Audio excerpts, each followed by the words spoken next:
नमस्कार, रश्मिकाच किचनमध्ये स्वागत आहे। आज आपण रिमझिम पावसामध्ये खावीशी वाटणारी मस्त अशी गरमागरम कुरकुरीत आणि क्रिस्पी अशी लोणावळा स्टाईल मक्याची भजी किंवा स्वीट कॉर्न पकोडा कसा बनवायचा ते आपण पाहणार आहोत। त्याचप्रमाणे मक्याची भजी करताना बऱ्याच वेळा तेलात टाकल्यानंतर मक्याचे दाणे सुटतात किंवा मक्याचे दाणे फुटतात, तर हे होऊ नये म्हणून आपण काही टिप्स आणि ट्रिक्स पाहणार आहोत। तर व्हिडिओ स्किप न करता पूर्णपणे पहा। तर इथे आपल्याला स्वीट कॉर्न पकोडा बनवण्यासाठी स्वीट कॉर्न वापरायचा आहे। स्वीट कॉर्नची मका ही सॉफ्ट असते आणि थोडीशी गोडसर असते। तर स्वीट कॉर्न आपण अशा प्रकारे मधोमध कट करून घेऊया आणि चाकूच्या साहाय्याने आपल्याला अशा प्रकारे स्वीट कॉर्न कट करून घ्यायचा आहे। अशा प्रकारे स्वीट कॉर्न कट केल्यामुळे स्वीट कॉर्नचे दाणे हे तळताना फुटत नाहीत किंवा बऱ्याच वेळा तुम्ही रेडीमेड सुट्टे स्वीट कॉर्न आणत असाल किंवा फ्रीज केलेले सुट्टे स्वीट कॉर्न वापरत असाल, तर तेही तुम्ही रफली चॉप करूनच स्वीट कॉर्न पकोड्यासाठी वापरायचे आहेत। त्यामुळे तेलात सोडल्यानंतर मक्याचे दाणे हे फुटणार नाहीत। आता ही कट केलेली सर्व मका आपण एका बाउलमध्ये काढून घेऊया। आता हे सर्व स्वीट कॉर्न आपण हाताच्या साहाय्याने अशा प्रकारे स्मॅश करून घेऊया। यामुळे स्वीट कॉर्न मधील थोडंसं पाणी रिलीज व्हायला मदत होते आणि कुठे कुठे अख्खे स्वीट कॉर्न राहिले असतील तर तेही स्मॅश होऊन जातात। इथे मी छोटी एक वाटी बेसन घेतलेलं आहे। तर बेसन आपण लागेल तसंच थोडं थोडंसं घेणार आहोत। त्यानंतर इथे पाव वाटी कॉर्नफ्लॉवर घेतलेला आहे। त्यानंतर आपण इथे पाव चमचा हिंग घेतलेली आहे। त्यानंतर अर्धा चमचा हळद घेतलेली आहे। त्यानंतर इथे छोटे 2 चमचे रेड चिली पावडर घेऊया। त्यानंतर इथे 1 चमचा जिरे घेऊया। त्यानंतर चॉप केलेली 1 हिरवी मिरची घेतलेली आहे आणि चॉप केलेला 1 छोटासा कांदा घेतलेला आहे। त्यानंतर इथे आपण चवीपुरतं 1 चमचा मीठ घेतलेला आहे। त्यानंतर थोडीशी बारीक चिरून घेतलेली हिरवी कोथिंबीर घेतलेली आहे।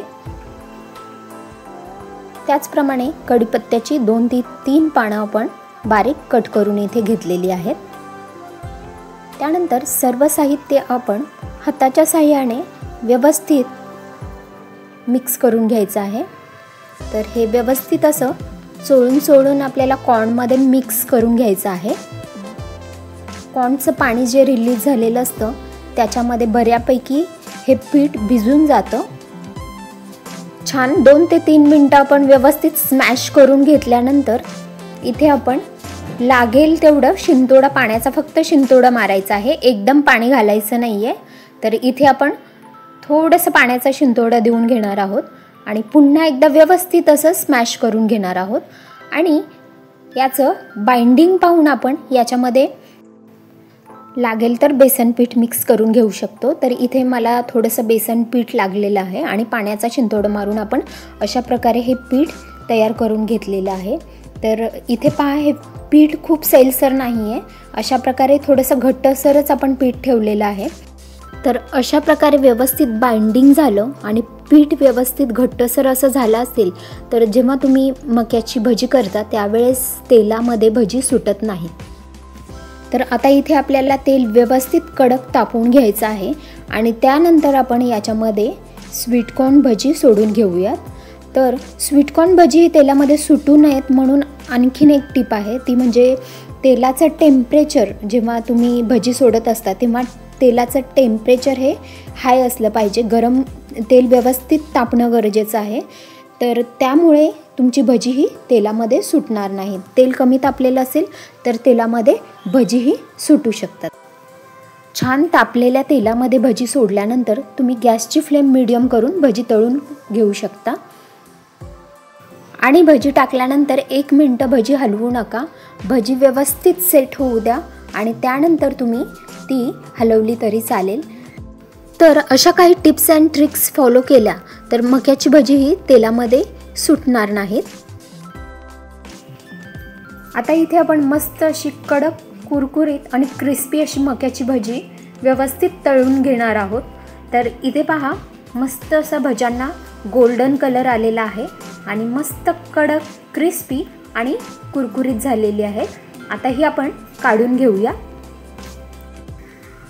तर इथे तयार झालेली आहेत आपली मस्त कडक क्रिस्पी आणि कुरकुरीत अशी लोणावळा स्टाईल मक्याची भजी किंवा स्वीट कॉर्न पकोडा। तर आजची ही रेसिपी तुम्हाला आवडली असेल तर लाईक करा, शेअर करा आणि सबस्क्राईब करा। तर पुन्हा भेटूया अशाच एका छान रेसिपी सोबत।